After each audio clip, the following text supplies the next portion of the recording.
Hello everyone, this is Mumbo and welcome back to another episode on the Hermitcraft server. Today we're going to be doing another bonus episode because of course on Sunday we kind of skipped a Hermitcraft episode due to the April Fool's prank with Grian, which was a lot of fun. That was a very last minute idea. We just I sent him a message on the Saturday saying, hey, this would be a lot of fun, and it came together really well. So thank you ever so much for all of the positive comments and everything like that on that video. It was a real blast to do, and Grian's video was hilarious. I actually had to spend some time with him before he recorded his little segment of him doing the redstone, explaining to him how to build a T flip-flop and how one of those actually works and how to use it inside a redstone circuit, which was definitely a little bit surreal. But anyway, in today's Hermitcraft episode, we're going to be doing something that I have probably... I probably should have done about 30 episodes ago. This has been a project that has been a long time coming. But before we do anything like that, it's over in the base. Before we do anything like that, I thought I'd just quickly pop over to Iskal's shopping area because it looks like he's done a little bit. Mine was very ugly, so this is starting to look like a finished project. I cannot wait. I really cannot wait to actually play this game. It sounds like it's going to be hilariously good fun. I am a little bit concerned though because I don't seem to be able to find my ender chest or my redstone shulker box. Both of these things are quite important, especially because I've now run out of firework rockets, which means that I'm having to do everything the old-fashioned way. Walking around in Minecraft is painful. I mean, it's just... life is so much easier when you have a liter of firework rockets. Right, I managed to find them, and I've managed to make my way back to the base, and now it is time to do something before we crack on with today's project. Something that I actually mentioned in a recent Hermitcraft episode, and I asked for all of them, that we are going to go with... fork. So this guy is fork, and this guy is knife. So there we go. We have knife, fork, and then of course spoon. And time for today's Hermitcraft bonus episode is to deal with these chests here. Just look at all of them. What I'm going to do is I'm going to manually take out all of the items from these chests, and I'm going to put them in the correct locations in the storage system. This is going to take a very long time indeed. Now, for those of you who have never really seen one of these bonus episodes of Hermitcraft before, essentially the way that they work is it kind of functions in more of a podcast sort of style, I guess you could say. So on the screen right now, there's going to be footage of me clearing up all of the items, a whole bunch of different things. I've got a bunch of topics that I've got written out in front of me on my notebook type thing, and it's essentially just going to act like a really big, really long time-lapse chat. So it's going to be the full episode, probably around about 25 minutes long, and hopefully it should be fairly interesting. It gives me the opportunity to kind of, I don't know, with my Minecraft videos, I tend to do everything really quickly. Like, they're like 20-second clips. It's like, oh, I'm doing this, and then, oh, I'm over here doing this, and then, I'm over here doing this, I've finished this, I've completed that. I'm often talking about Minecraft. That tends to be how it goes, which is the way it should be because I'm making Minecraft videos. But the reason I quite like these bonus episodes is because it gives me the opportunity to kind of sit back, relax. I can move my arms around as I'm speaking, which is something that I can't really do while I'm actually playing the game. And I can chat to you about a whole bunch of different stuff that perhaps you wouldn't otherwise hear about. And the first thing that I want to talk about, partly because I would have talked about anyway, you know what I'm like, but also because YouTube, I mean, I love YouTube, I really do, but it seems that whenever I release a video that I spend a lot of time on, YouTube just decides to die on me. There was, on Monday, there was a huge problem with YouTube. Lots of channels went unavailable and the subscription feed totally stopped working. And on that day, I released the mini documentary that I've been working on over the past couple of weeks. Now, this is something that I've been incredibly excited about. We recorded it with Elizabeth McNeil about 2 weeks ago. She's a ceramicist and also a writer. It's going to be a two-part series. So the first video released on Monday, aka yesterday, about her ceramics. So far, the response has been fantastic. It's been so good. I've been loving reading through all of the comments. You'll see I've replied to pretty much all of them down in the comment section. I'll put a link to it down in the description on the screen and everything like that if you do want to check it out for yourselves, that we have worked on. And when I say we, I mean me and Vicky, who both work on these productions, we wanted to do right. And Elizabeth, we had only met Elizabeth once before. The way that we actually found Elizabeth McNeil is we were at the Design Museum, the London Design Museum, for their Ferrari exhibition, because I love cars, I absolutely love cars, and at the Design Museum they had an exhibition of lots of classic Ferraris, like the history of Ferrari as a brand, which obviously I wanted to go to. So we went there, we took a look at all the cars, and then it was just before Christmas, and there was a Christmas market going on, and there was lots of just craftspeople there, people that had small businesses like ceramicists, and you had like furniture makers and all other bits and pieces, just small scale kind of single person businesses all selling all of their items. And we were going along, and Vicky spotted this mug that she's kind of like, I want to do another mini documentary. We had the one of David that was on the way. We were going to be doing, you know what, some of these people might be good. So I took down Elizabeth's details, and obviously we followed her on Instagram and everything like that. And then got in contact. She was well up for we've been doing all of the editing and the color grading over the past couple of weeks. And as I say, it's finally released. And I'm really, really happy. There's something quite cool about trying my best to document someone. It's really good fun, but I do much prefer being behind the camera as opposed to them, but just because I love making them. If anything, it makes it more difficult when I'm in front of the camera, because then I can't really see what the camera's doing, and I am trying my best to make things look good, but I have a few people in mind for people that I want to do them on. I've also been getting a lot of suggestions on Twitter and everything like that for people that would be good for a mini documentary on Grian and his cat. So that's probably going to be coming next. But after that, we're going to be doing other mini documentaries and things, hopefully with other craftspeople. Next up, I just want to talk to you quickly about new Minecraft updates and we did the April Fool's video with Grian, and it was hugely successful. It was a lot of another plan for my April Fool's video anyway.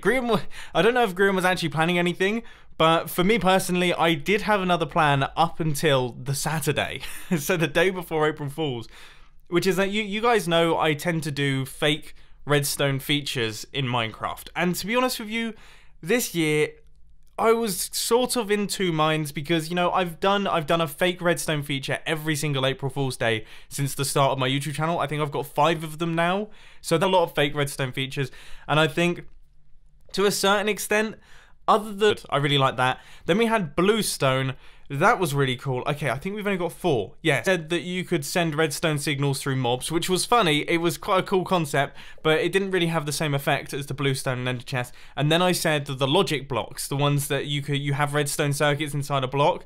And to be honest with you, that one was, hey, I was like, yeah, I mean, it's okay. It's pretty cool, but it was nothing too exciting. So I feel like I peaked with the early ones, and then they've gradually kind of trickled off since then. The one that I was going to do this year was I was going to do underwater redstone, because obviously we've had Update Aquatic, and all of these new redstone features have been coming out, or all new water features, I should say, and I thought it made sense. It was like, oh, this is perfect, we can have underwater redstone. But, you know, I was kind of in two minds. I was like, yeah, do I want to do another fake redstone feature? And then the funny thing happened, which is that in, I think, a version of Minecraft, is not in the Java version of Minecraft, but it's in, I think it's either in the Xbox version of Minecraft or is in Pocket Edition. I can't remember which one, but they've actually added it.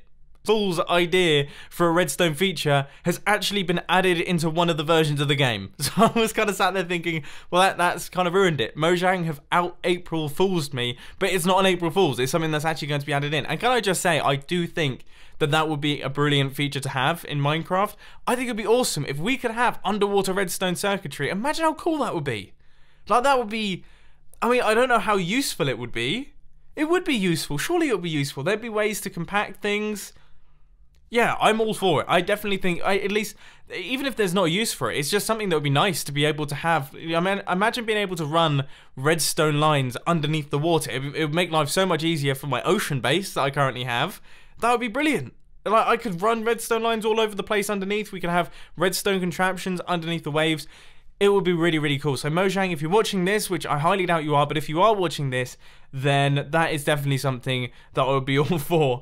But you have also ruined my April Fool's Day celebrations, but then made them better, because I personally think that the video we did with Grim was actually a lot more entertaining. But anyway, aside from all that, there's all sorts of new things that are being introduced in the latest Minecraft updates, and a lot of them are getting me really excited. I love the idea of the icebergs. The icebergs are going to be really, really cool. And just as you know, I've been having so much fun messing around with the new water mechanics and messing around with redstone with the new water mechanics. I cannot wait for this update to release, just because I can't wait to experience the oceans and just go exploring. It's going to be fantastic. The only thing that I will say is that things do seem to be quite laggy, like seriously laggy. So hopefully Mojang have a fix for that, because I don't know, I don't know if this is old school me thinking, but I always remember the days where entities were pretty killer for Minecraft. Like, you would always try your best to keep the entity count as low as possible. And then it seems thousands of entities in the ocean, so it could have a bit of a drastic effect on frame rates unless they've worked out some way to optimize it, which I'm hoping they have. I imagine they have, otherwise I don't think they'd be adding this sort of stuff. So I guess we'll have to wait and see on that one. But all in all, I'm extremely excited for all of these new features that are going to be added into the game. Including, of course, all of the new textures. Now, I'm not talking about the official new textures that are coming soon. I'm talking about the April Fool's Day textures, which got a lot of people. I mean, I was looking through Twitter, and it seems like a lot of people were caught off guard by this. It's one of the few April Fool's jokes. You know, generally speaking, you kind of know that it's an April Fool joke, but a lot of people, I'm sure there's got to be a lot of countries that don't celebrate April Fool's Day at all. Like, nobody knows Minecraft has suddenly gotten ugly. But yeah, I have to say, I'm quite glad, because on the Sunday, I was actually out of the house for Easter banger racing. I went banger racing, so I wasn't really playing Minecraft. And actually, you know what? I'll talk about banger racing, because banger racing is hilariously good fun. I have not been for years. I used to go when I was probably from the age of like 5 to 10 years old. I would go to the banger racing circuit. For those of you who don't know what it is, so essentially what you get is you get like an oval. Well, I don't get an oval. So the racetrack is an oval, but it's not like a NASCAR oval. It's not massive. It's probably about the size of an English football pitch. Yeah, that's probably around about right, which isn't helpful for those of you in America, but I'm sure you can picture it. It's not a particularly big oval, and then what you have is you have a bunch of just rubbish cars. They're terrible cars, they're completely broken, they're kind of like, well, I'd say probably about £500 cars. The sorts of cars that you buy as a first car when you're a teenager, and it's been crashed into a few walls here and there, and it's looking quite worse for wear. You get a bunch of those, smash into one another, and you all crash into each and every one. There's cars flipping over, rolling over, there's cars catching on fire, and then you have races, and then at the end of the event, you have what's known as a destruction derby, which is, oh, I mean, when I was younger, this was like the highlight of my week if we went banger racing and there was going to be a destruction derby, because what they do is, so they set them all up on the course, and then it's still full contact for a certain amount of time, and then a few of the cars get taken out, and then you don't have to keep going around. The point of it is that it's the last car still running. So all of the cars just destroy each other, and the last car that's still running at the end of it wins. And the shape of some of these cars that are still running is just spectacular. There was a car, okay, so imagine, do you remember that James Bond car in the really old James Bond film when it goes underwater? I think it was a Lotus Esprit. When it went underwater, the wheels would go flat so that they're, I don't know how to describe how this goes. They kind of just fold outwards. Well, it was basically like that, and it was a front-wheel drive car, so the back of it was just being dragged along with both the wheels just flat to the floor, not turning in the slightest, and it was just kind of scraping its way along. And then we had one car that completely set on fire. It was actually a little bit scary because the guy in the front of the car who was actually sat there, he didn't notice, but his fuel tank had obviously ruptured. It had poured oil all outside the front of the car, so it was all in front of the bonnet, and then gradually this oil started to catch fire, and obviously everyone in the crowd could see it, but he was sat in the car, he didn't notice. Obviously there was smoke pouring out, but there was smoke pouring out the car anyway. He couldn't really tell that it was actually smoke from a fire, and then gradually he was just kind of sat there, and then gradually licks of flame began to be stripped, and all the fire started to come through holes in the dashboard up towards his face, and at that point he climbed out the window and got out, which was, I mean, I don't know how he stayed so remarkably calm, because I wouldn't have been able to do that. I would have launched myself out, probably got myself stuck in the door, and there was probably about 4 or 5 of them, and it was a hilariously fun day out, and it also kind of made me feel, I don't know, it made me feel a little bit bad for the camper van in a way, because you see these people, like, I stress out over the tiniest thing in the camper van. I hear like a little knocking noise, for example, my throttle working order, and I'm constantly worrying about the tiniest little details of the camper van. I service it 1,000 miles, I clean it constantly, all that sort of thing. And then you see these people here who are just, their cars are still amazingly running despite the fact that they're completely destroyed, radiators falling off, exhaust falling off and everything like that. It makes me think that maybe I'm a little bit too precious over the cars that I have, and that maybe I don't need to be. But then again, I guess that's kind of, I guess in a way, that's sort of a good quality to have. You wouldn't want you wouldn't want to be driving a car like that. It's amazing to see how far these cars can continue to keep running despite how destroyed they are. But on the topic of keeping things looking good and keeping things maintained, the last thing that I want to talk about today is Studio Project. Now, it has been a while since I've mentioned the Studio Project. It's something that I started up, I guess it was on the filming channel, but it's just in for a long time. Because, I mean, the old house that I had, I didn't really like it that much. It didn't really feel that homely, whereas this place, I absolutely love being at this studio here. Downstairs studio area where you see all the films being made, and that's absolutely lovely now. I'm really happy with it. But the upstairs is pants. Where I actually record these videos, so I literally have a desk, I have my soundproofing on one of the walls, and then the rest of the room is just completely empty with beige walls and beige carpet. Is quite uninspiring. So I've been thinking that I think I'm going to redo this upper area. First off, I'm going to be painting it like a grey kind of colour. So that's going to be happening so that I can chill out and come up with ideas over there. We're going to be getting all sorts of different shelving units for different camera equipment and things and storage and stuff like that. But also, I mean, I know this is going to sound ridiculous, but I kind of want your advice, because I am terrible at this, take those into account, but there's part of me also almost thinks, I mean, I have 2 million people here. I'm sure some of them have some cool ideas for things that I can get for the room. Now, I'm kind of just asking for advice of cool things that you guys have seen. Maybe you've seen them on the internet, like cool gadgets or something like that. Cool things that I can have in my, almost like a man cave. This is almost, it's like the man cave room, the place where I record all the Minecraft videos, I can chill out in.